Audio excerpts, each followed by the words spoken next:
Naitwa Innocent Kiara, ni katibu mtendaji wa Baraza la Ushauri la Watumiaji Huduma za Usafiri wa Anga.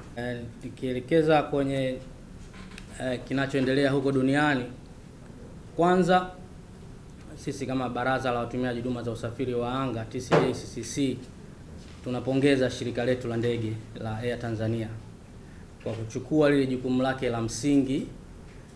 Jana tulipokea taarifa ya kwamba baadhi ya abiria ambao walikuwa wako stranded kule Dubai wameweza kurejeshwa. Wananchi wenzetu, Tanzania wenzetu wameweza kurejeshwa Tanzania kupitia shirika hili letu la ndege la Air Tanzania. Kwa hiyo sisi kama baraza tunatoa hizo pongezi zetu kwa Air Tanzania kutekeleza ule wajibu wake wa msingi kabisa wa kuweza kuhakikisha wananchi wote wanatumia hii njia yetu ya usafiri wa anga.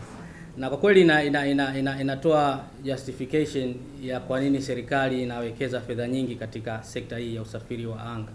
Ni kwa kupitia mambo kama haya ambapo wananchi wanaweza wakawa wanafaidika na uwekezaji ambao unafanywa na serikali kupitia usafiri wa anga, ikiwemo ujenzi wa miundombinu ya usafiri wa anga, ujenzi wa viwanja vya ndege, lakini pia ununuzi wa ndege hizi, sababu tunaona Watanzania pia wanaweza kupata hii huduma kupitia shirika lao la ndege. Kwa hiyo rai yangu kwanza, namba moja, kuna namna nyingi za kuweza kujifunza katika maisha yetu ya kila siku. Kuna mambo yanatokea yanatupa fundisho, na fundisho hili wengine wanaweza wakalipata katika hali mbaya zaidi, lakini wengine wanapata bahati ya kujifunza katika hali nzuri. Masuala ya mifarakano, vita si vitu ambavyo vina manufaa yoyote kwa mtu yoyote.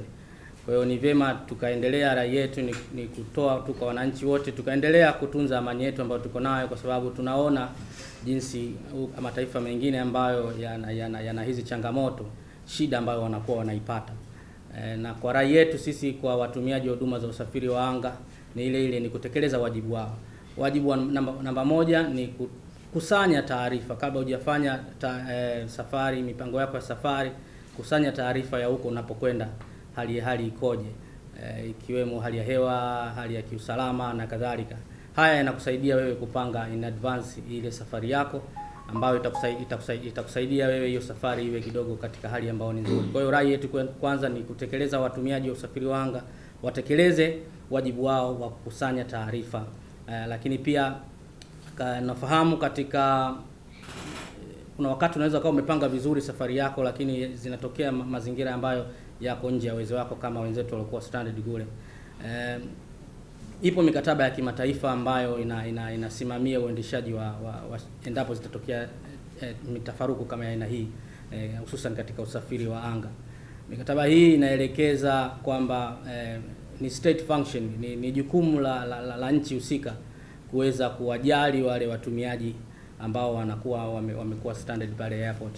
Na tumeona wenzetu wa Falme za Kiarabu walikuwa wameelekeza hoteli zile ziweze kugharamia kwa wasafiri ambao walikuwa wapo kule nchini kwao, wanagharamia hadi gharama za hoteli kwa ambao walikuwa wanatakiwa kuondoka.